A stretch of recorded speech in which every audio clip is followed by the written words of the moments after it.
salli ala sayyidina Muhammadin salatan taj'aluna fiha min ahlil ilmi dhahiran wa batinan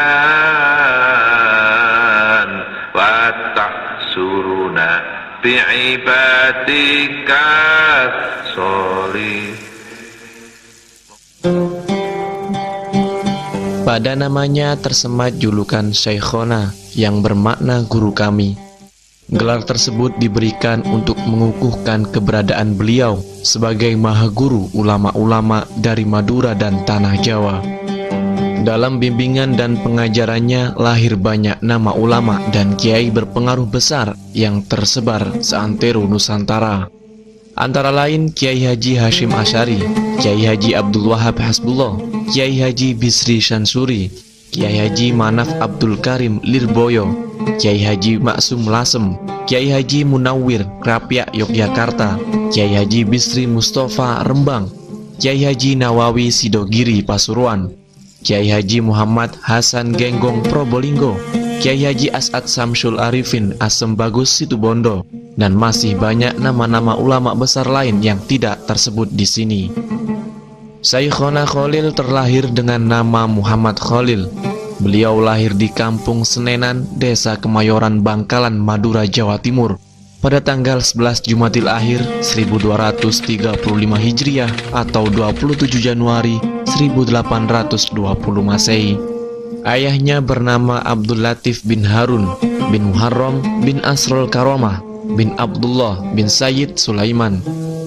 Pendidikan masa kecil Syekhona Khalil langsung didapat dari tangan sang ayah.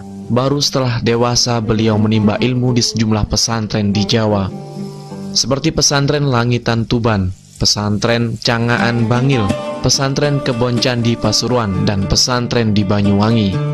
Selama nyantri di sejumlah pesantren, Syekhona Khalil muda juga rajin bekerja. Di Kebon Candi Pasuruan, beliau mengais rezeki dengan cara menjadi buruh batik. Sementara di Banyuwangi, beliau bekerja kepada gurunya sebagai buruh pemetik kelapa dengan upah 2,5 sen untuk setiap pohon. Segala upah hasil memeras keringat itu ditabung sebagai bekal menuntut ilmu ke Mekah.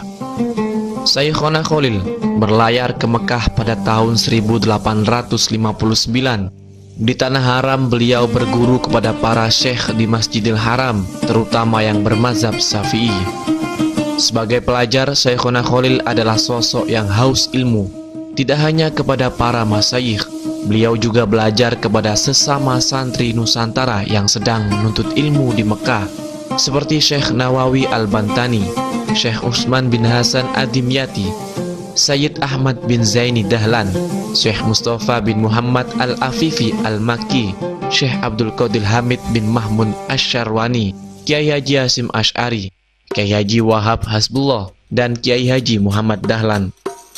Pada masa ini, Syekhona Khalil sudah menjadi seorang penghafal Al-Quran dan menguasai kitab-kitab klasik, terutama Alfiyah Ibnu Malik.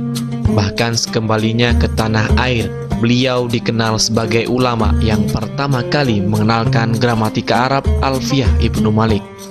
Masyarakat juga mengenalnya sebagai sosok guru, ulama, dan tokoh karismatik yang berhasil menggabungkan fikih dan tarekat.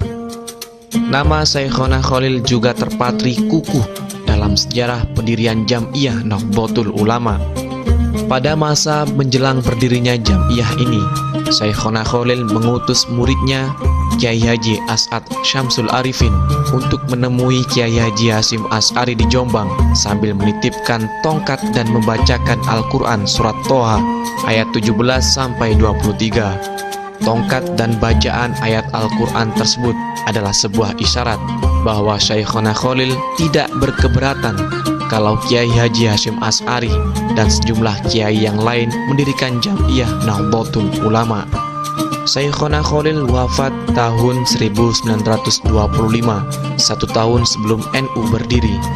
Beliau tidak sempat menyaksikan jam'iyah yang didirikan para teman dan muridnya ini berdiri dan tumbuh hingga menjadi seperti hari ini.